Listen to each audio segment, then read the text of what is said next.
There were two Hummers chasing each other. Welcome to Kathy's Eclectic Garden. I'm Kathy and I garden in Zone 5B, 6A in Northwest Ohio. It's almost fall. We've had some beautiful weather the last couple of weeks, not nearly as hot as it had been.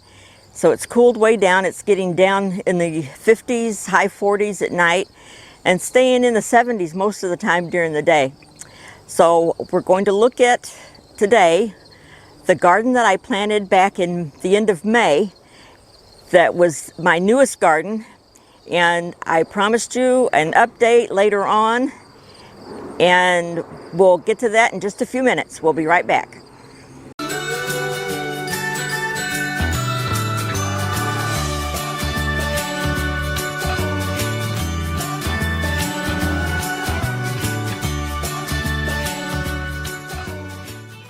We'll start here on the east end of the garden.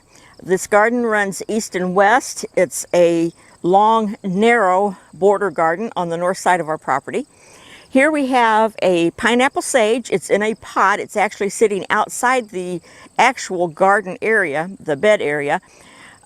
Next to it is an agastaki. This is rose mint. I just did a video on this plant a few days or a couple of weeks ago, if you saw that.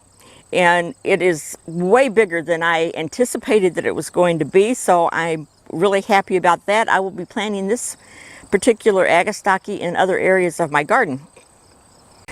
Here we have nodding onion. There's two plants of that here, and behind that is purple chablis dead nettle, and this is a ground cover, and it's taking up a good portion of this bed in between some of the taller plants. And to the east of that, we have a star sedge. Here next to the nodding onion is an opening act white perennial phlox. That didn't do well. I don't know what happened. I'm going to leave it and try it, let it come back next year and see if it does better. This is a New England aster, and it is a good sized plant. It's really done well this year. It's already starting to bloom, so it's going to be covered. There's tons of blossoms on it. And over here, just to the corner, the upper right hand corner, is a Jacob Klein Monarda. The butterflies love this plant, and the hummingbirds, and I've got one of those in. It will spread.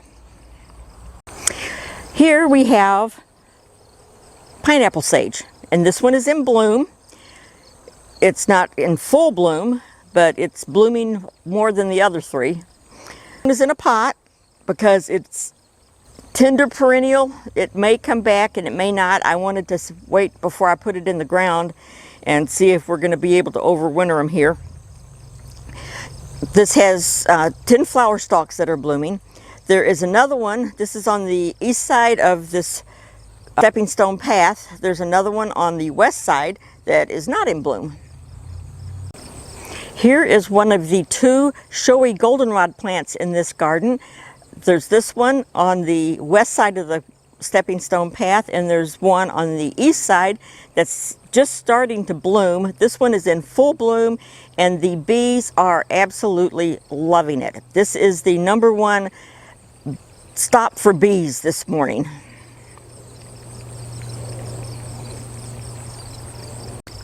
This is a pale purple coneflower.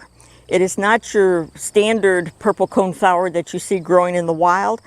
It is a Echinacea pallida. It will not bloom this year because it is a first-year plant. We have a big patch of coreopsis here. We've got a coreopsis early sunrise, which has the red centers. We have a coreopsis daybreak, which is this solid yellow here. And then this is a gaillardia, or commonly called Indian blanket. There are 3 switchgrasses along the north edge of the Monarch Waystation here. And these are proven winners: Cheyenne Sky switchgrass, Panicum virgatum. At the top of the garden is a prairie drop seed. It's not very big because I don't know if you can see it moving here. It looks so much like regular grass. It got mowed over before it got very big, so it had to start over again. This is another goldenrod. This one is a stiff goldenrod. There are two of them. They actually square off the 4 goldenrods that I have, the 2 showy and the 2 stiff, on either side of the stepping stone pathway through this garden. This one is in bloom. It is more of an upright plant, and the other one has not bloomed, and it is wider than it is tall, so I don't know what's going on with that. But I have learned just recently that goldenrod is a good nectar plant for the monarch butterflies as they prepare to fly back south. And the last plant I have to show you is called blue-eyed grass. It's not a grass. It is a flower, and it gets little tiny yellow flowers throughout the summer. It blooms several times this summer. We almost missed one. This is a wild geranium. It bloomed in the summer, and it is kind of a ground cover. It was taken over by the tick seed and the pale purple coneflowers when they came up, so I may have to move these around a little bit, get them in a spot where they're more out in the open. That's wild geranium. Thanks for watching my video.